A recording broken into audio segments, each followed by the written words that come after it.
30 days reels challenge ಅಲ್ಲಿ ಇವತ್ತಿನ day 17. ಎಲ್ರಿಗೂ ಡಾರ್ಕ್ ಸರ್ಕಲ್ಸ್ ಆಗೇ ಆಗತ್ತೆ, ಓಕೆನಾ? ಜಾಸ್ತಿ ಮೊಬೈಲ್ ಯೂಸ್ ಮಾಡೋದ್ರಿಂದ ನಮ್ಗೆ ಡಾರ್ಕ್ ಸರ್ಕಲ್ಸ್ ಆಗುತ್ತೆ ಅಂಡ್ ನಾವು ಲ್ಯಾಪ್ಟಾಪ್ ಯೂಸ್ ಮಾಡೋದ್ರಿಂದ ನಮ್ಗೆ ಡಾರ್ಕ್ ಸರ್ಕಲ್ಸ್ ಆಗುತ್ತೆ. ಅದ್ರ ಜೊತೆ ನಮ್ಮ ಮೇಕಪ್ ಮಾಡುವಾಗ ಕೂಡ ನಮ್ಗೆ ರಿಂಕಲ್ಸ್ ಅನ್ನ ಕ್ರಿಯೇಟ್ ಆಗುತ್ತೆ and specially for this is mature skin ಅಲ್ಲಿ ತುಂಬಾನೇ ರಿಂಕಲ್ಸ್ ಬರುತ್ತೆ. ಸೊ ಮೇಕಪ್ ಮಾಡ್ಲಿಕ್ಕೆ ಸ್ವಲ್ಪ ಕಷ್ಟ ಆಗುತ್ತೆ. ಸೊ ನಾನ್ ನಿಮ್ಗೊಂದು ಸೊಲ್ಯೂಷನ್ ಕೊಡ್ತಾ ಇದ್ದೀನಿ. ಅದು ಏನು ಅಂತ ಅಂದ್ರೆ ಹೈಡ್ರಾ ಐ ಸಿರಮ್ ಪ್ಯಾಚ್ ಅಂತ ಹೇಳ್ತೀವಿ. ಈ ಹೈಡ್ರಾ ಐ ಸಿರಮ್ ಪ್ಯಾಚ್ ಅಲ್ಲಿ ನಿಮ್ಗೆ ಏನ್ ಬರುತ್ತೆ ಅಂತಂದ್ರೆ ಈ ರೀತಿ ನಿಮ್ಗೆ ಐ ಪ್ಯಾಚಸ್ ಬರುತ್ತೆ. ಸೊ ಇದನ್ನ ಯೂಸ್ ಮಾಡಿದ್ರೆ ಡ್ಯೂರಿಂಗ್ ದ ಮೇಕಪ್ ಆರ್ ನಿಮ್ಗೆ ವೀಕ್ಲಿ 2 to 3 ಟೈಮ್ಸ್ ಇದನ್ನ ಮಾಡಬಹುದು.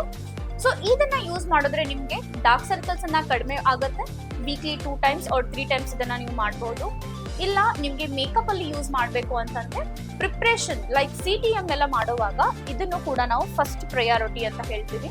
ಇದನ್ನ ನೀವು 10 to 15 ಮಿನಿಟ್ಸ್ ಯೂಸ್ ಮಾಡೋದ್ರಿಂದ ಐಸ್ ಕೆಳಗಡೆ ಏನ್ ರಿಂಕಲ್ಸ್ ಬರುತ್ತೆ ಅದು ಅವಾಯ್ಡ್ ಆಗುತ್ತೆ. ಸೊ ಈ ವಿಡಿಯೋ ನಿಮ್ಗೆ ಇನ್ಫಾರ್ಮೇಟಿವ್ ಅನ್ಸಿದ್ರೆ please like, share and comment. Thank you.